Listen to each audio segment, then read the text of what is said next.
बिस्मिल्लाहिर्रहमानिर्रहीम। अस्सलाम वालेकुम। मेरा नाम डॉक्टर मोहम्मद उस्मान है। मैं नेफ्रोलॉजिस्ट हूँ। मैं अमराज़ गुर्दा, हाई ब्लड प्रेशर और शुगर का स्पेशलिस्ट हूँ। आज हम बात करेंगे कि कौन से ऐसे अनासर या रिस्क फैक्टर हैं जो अगर किसी शख्स में मौजूद हैं तो उसमें शुगर होने का रिस्क बहुत ज़्यादा हो जाता है। इन अनासर या फैक्टर्स के मुतालिक जानना इसलिए ज़रूरी है कि अगर हमें पता होगा कि ये फैक्टर्स अगर हम में मौजूद हैं तो हम इसके मुतालिक इसके एहतियाती तदाबीर इख्तियार कर सकते हैं और शुगर के मर्ज़ से बच सकते हैं। तो शुरू करते हैं। इन फैक्टर्स में सबसे इम्पॉर्टेंट फैक्टर है फैमिली हिस्ट्री, यानी आपकी फ़ैमिली में किसी को शुगर तो नहीं है। रिसर्च बताती है हमें कि ऐसे मरीज़ जिनकी फ़ैमिली के अंदर वालदैन को या उनके बहन भाइयों में किसी को शुगर है तो उनमें भी शुगर होने का रिस्क बहुत बढ़ जाता है। अगर हमारे एक पेरेंट को यानी वालिद या वालदा को शुगर है तो हम में शुगर होने का रिस्क 2 या 3 गुना है, लेकिन अगर हमारे दोनों पेरेंट्स को शुगर है तो शुगर होने का रिस्क तकरीबन 4 से 5 गुना तक बढ़ जाता है। और जितने भी शुगर के पेशेंट्स हैं उनमें से कम 40% लोगों के अंदर किसी न किसी पेरेंट को शुगर का मर्ज़ होता है। यानी ऐसे पेशेंट्स जिनकी फ़ैमिली हिस्ट्री पॉजिटिव है, उनमें किसी न किसी को शुगर है, फर्स्ट डिग्री रिलेटिव को, तो उनमें शुगर होने का रिस्क बहुत ज़्यादा है। दूसरे नंबर पे जो फैक्टर या जो पॉइंट बहुत इम्पॉर्टेंट है वो है एथनिसिटी। एथनिसिटी का मतलब है कि किसी ख़ास इलाके में रहने वाले लोग जो कि जिनके आबा व अजदाद वहीं आबाद हैं, यानी कि जिस तरह हम हैं सब कॉन्टिनेंट के लोग हैं और हम पाक व हिंद के लोग जो हैं, हम एक इलाके में आबाद हैं और एक ख़ास नस्ल के लोग हैं। तो रेस के हवाले से देखा जाए तो दुनिया में 3 या 4 नस्ल या 3 या 4 इलाके के लोग ऐसे हैं जिनमें शुगर होने का रिस्क बहुत ज़्यादा है। उनमें नंबर 1 पर हैं ब्लैक अफ्रीकन्स, यानी काले अफ्रीका के लोग। इनमें शुगर होने का रिस्क नॉर्मल वाइट लोगों के मुकाबले में, यानी सफ़ेद गोरे लोगों के मुकाबले में, वेस्टर्न लोगों के मुकाबले में बहुत ज़्यादा है। दूसरे नंबर पे हैं अफ्रीकन कैरिबन्स, जो कैरिबियन जो इलाका है उसमें रहने वाले जो अफ्रीकन्स हैं उनमें भी शुगर होने का रिस्क बहुत ज़्यादा है। और तीसरे नंबर पर हमारे जो इलाका है यानी पाकिस्तान और इंडिया का इलाका, इसको सब कॉन्टिनेंट का इलाका कहते हैं या साउथ एशिया का इलाका कहते हैं, इसके अंदर मरीज़ों में लोगों में शुगर होने का रिस्क बहुत ज़्यादा है। और हम आम अगर वाइट पॉपुलेशन को देखा जाए तो उसमें शुगर जो है वो 40 ईयर्स के बाद उसका रिस्क बढ़ता है, लेकिन जो ये 3 इलाके के लोग हैं इनमें शुगर होने का रिस्क 25 साल की उम्र के बाद ही बढ़ना शुरू हो जाता है और इवन 25 ईयर्स के बाद से ही शुगर डेवलप होने का रिस्क बढ़ जाता है टाइप 2 डायबिटीज़ के अंदर।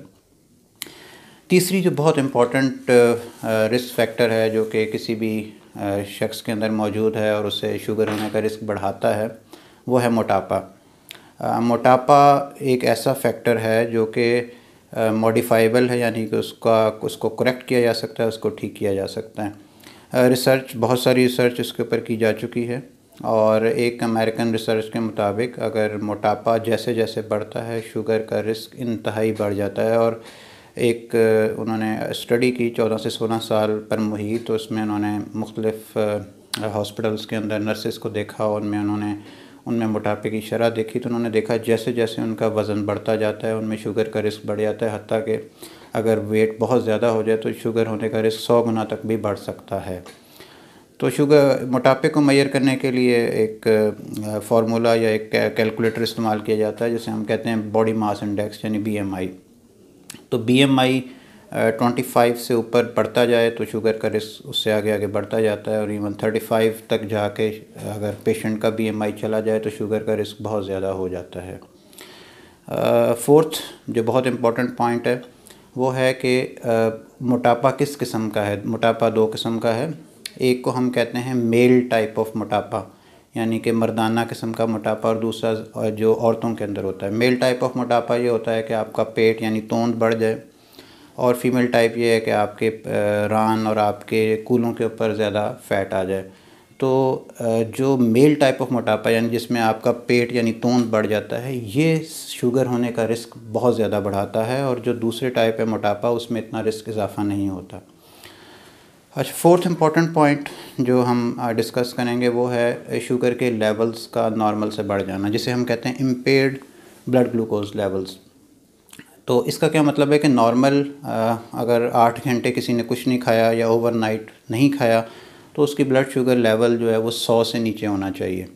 और अगर उसने खाना खाया हुआ है तो खाना खाने के 2 घंटे बाद उसकी किसी भी शख्स की जो ब्लड शुगर है वो 140 से नीचे नीचे होनी चाहिए। और अगर शुगर खाना खाने के 2 घंटे आपकी 2 घंटे बाद 200 से क्रॉस कर जाए तो हम इसे कहेंगे कि इस बंदे को शुगर का मर्ज़ लाहक हो गया है।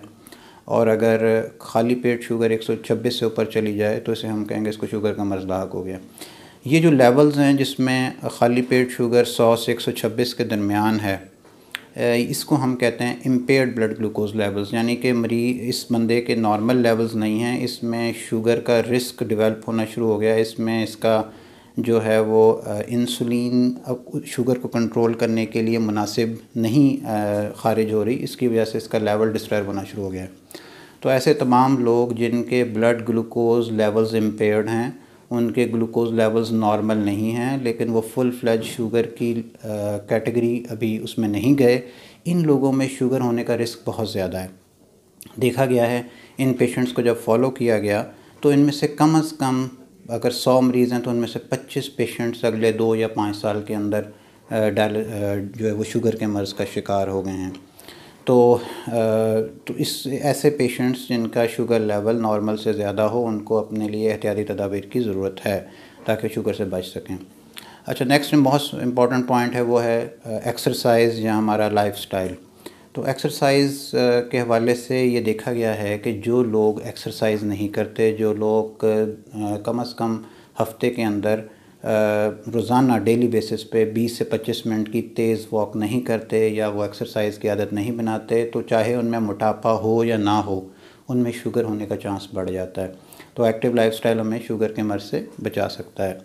अच्छा, एक नेक्स्ट बहुत बुरी आदत जो हमारे लोगों के अंदर है वो है स्मोकिंग यानी सिगरेट नोशी शुगर के मर्ज़ में का बायस बनती है। आम लोगों के मुकाबले में सिगरेट नोशी जो है ना सिर्फ इंसुलिन के लेवल्स को मुतासर करता है, इंसुलिन के एक्शन को भी, उसका जिस्म के अंदर जहाँ जाके उसने असर करना होता है उस पर भी असरअंदाज होता है। और शुगर जो है और जो सिगरेट नोशी है वो मोटापे का बायस भी बनता है। तो इसके अलावा इसके हमारे दिल पर भी असर आते हैं, इसके अलावा हमारे गुर्दों पर भी असर आते हैं, और इसके अलावा ये दिमाग पर भी असर आते हैं और मैदे पर भी असर आते हैं। तो इससे और फेफड़ों पर तो इसके हैं ही हैं।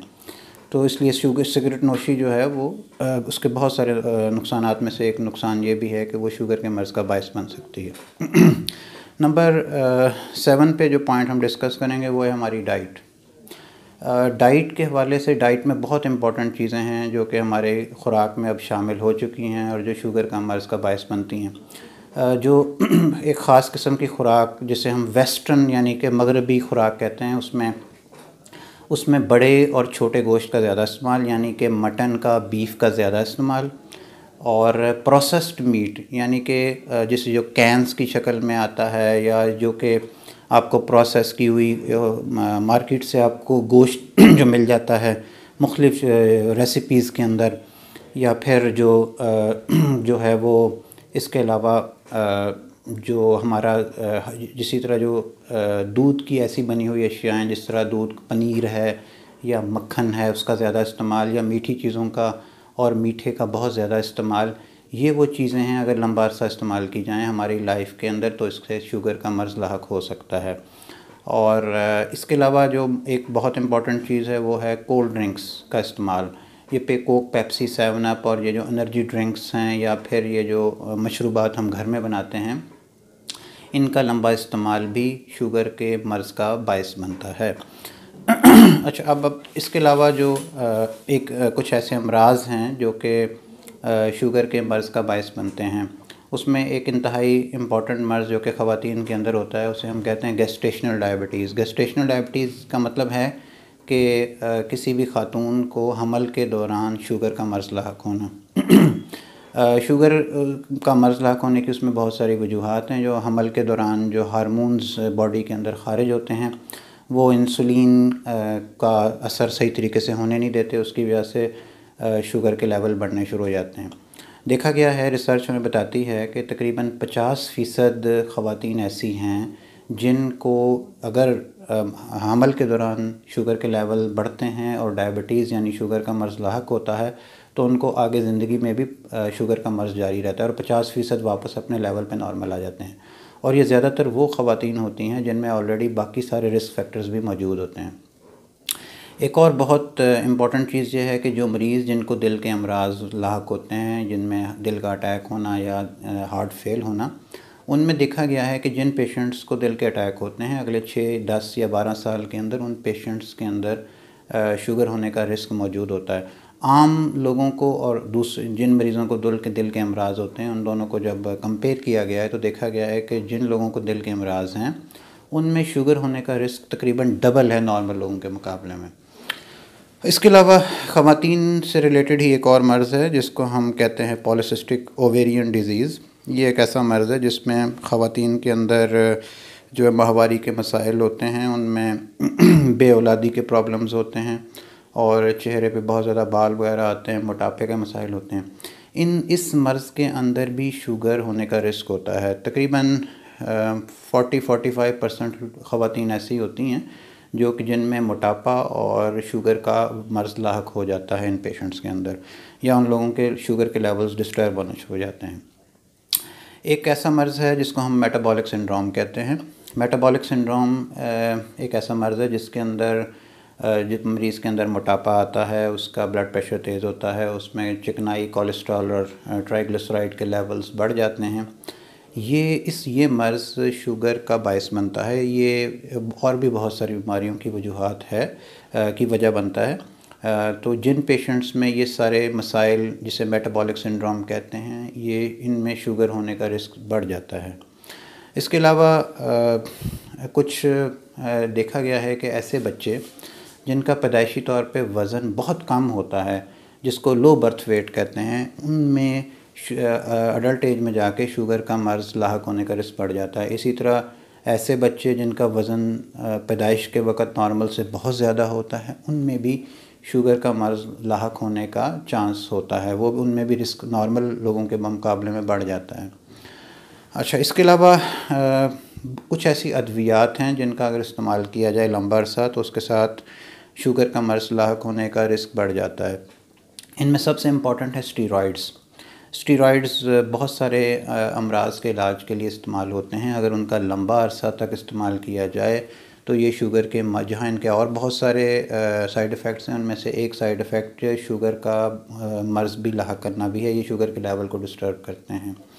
इसके अलावा कुछ ऐसी अद्वियात हैं जो ब्लड प्रेशर की अद्वियात हैं जो कि शुगर के लेवल्स को डिस्टर्ब करती हैं, जिनमें कुछ जिस तरह बीटा ब्लॉकर्स हैं, उसमें टेनॉर्मिन के नाम से एक दवाई आती है और इसके अलावा एंड्रोल के नाम से। तो ये दवाइयाँ शुगर के लेवल्स को डिस्टर्ब करती हैं। इसके अलावा कुछ ऐसी अद्वियात हैं जो कि दिमागी मसाइल के लिए इस्तेमाल होती हैं, उनको हम एंटीसाइकोटिक ड्रग्स कहते हैं। उनका भी लंबा अरसा इस्तेमाल मोटापा और शुगर के मर्ज़ का बायस बनती हैं। इसके अलावा कुछ ऐसी अद्वियात हैं जो कि जिन्हें हम क़ुव्वत मुदाफ़अत को दबाने के लिए इस्तेमाल करते हैं मुख्तलिफ़ अमराज़ के लिए, जिनको इम्यूनोसप्रेसिव मेडिकेशंस कहते हैं। उनमें साइक्लोस्पोरिन वगैरह आती हैं, वो भी शुगर के मर्ज़ का बायस बनती हैं। तो जनाब, ये थे वो 14 इंतहाई इम्पॉर्टेंट फैक्टर्स, रिस्क फैक्टर्स, अनासर या ख़राबियाँ जो किसी भी शख्स में अगर मौजूद हों तो उसको शुगर के मर्ज़ के लिए बहुत ज़्यादा हाई रिस्क बना देती हैं। उम्मीद है कि आपको आज की हमारी वीडियो अच्छी लगी होगी और उसमें इससे आपको बहुत मुफीद मालूमात हासिल हुई होंगी। बहुत शुक्रिया। Thank you. अल्लाह हाफ़िज़।